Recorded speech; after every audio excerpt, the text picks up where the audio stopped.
Kenny, we saw Logan Austin training out there. Is there any doubt over Tom Jonas? No, he was seeing Carl and AJ as well training, so we had our 3 emergencies trained. No doubt at all. Yeah, well, Tommy didn't do a lot. He wasn't involved in that all ground. Yeah, no, he's fine. He'll play. He's good? Yep. Okay. And Carl, was he a bit unlucky to miss Yeah, a little bit. Yeah. A lot. But the captain was back. You're going to put the captain in your team, obviously, and unfortunately someone had to miss out. And we spoke about that as a group. It's what happens when you're playing strong footy and you're injury free. So the conditioning and medical team have done a great job to put us in that position. With that comes some unlucky people. How tough a decision was that? Because Carl Adelaide's been playing some pretty good footy for you for the last couple of weeks. I know, really tough, because he's a young player who's got a really, really bright future for us, and not dissimilar to AJ. A couple of weeks earlier, where it's a good, healthy position to be in, though, and you need good, pressure for performance, and that's what happens. And unfortunately for Carl, he has to be a little bit patient. Have you ever been in a position where you've had basically 0 injuries to your list after 7 rounds of the season?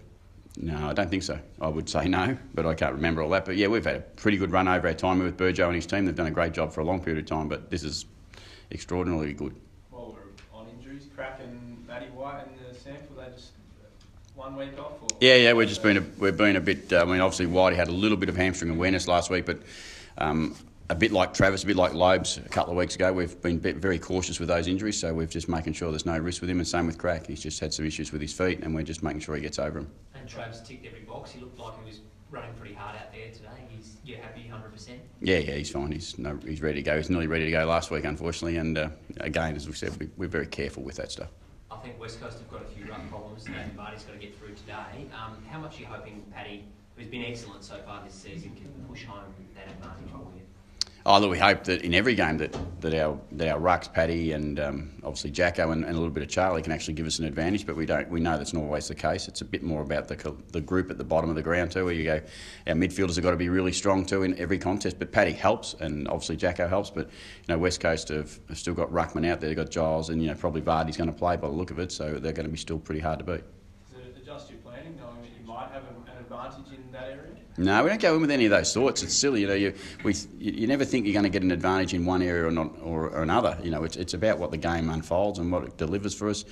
Because we go in thinking that's going to be you might get caught out. We don't want to go into that place. We just want to go in there going, we're pretty reliable in the way we play and the way each player plays their role. So it's really important. How important this week to get a win over a team that many would say is sort of a similar level as maybe two or three at the top, and then these are the teams that are fighting it out underneath, and how important to get a win?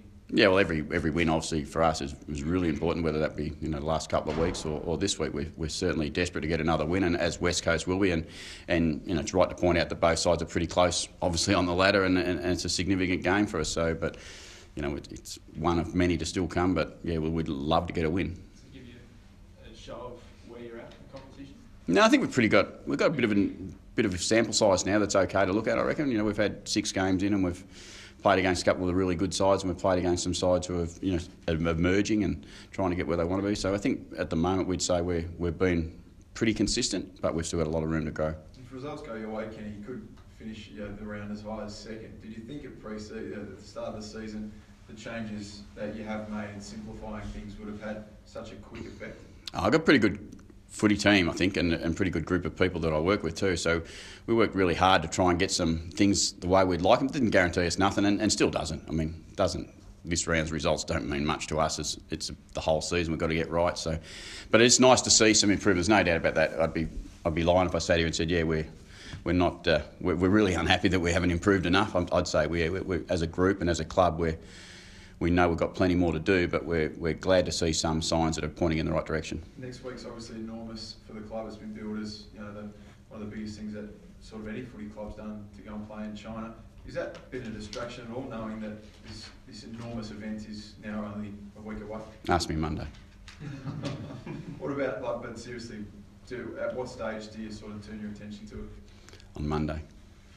Does it affect the post-match routine at all, having to get on a plane a couple of days later for the flight? Look, we're preparing really strongly for a game tomorrow, and with the greatest respect, I'm staying in that space.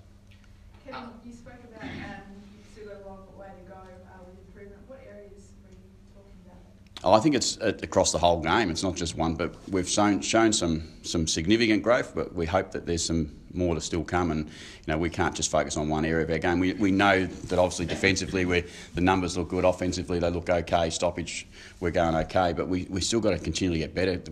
We're in a pack.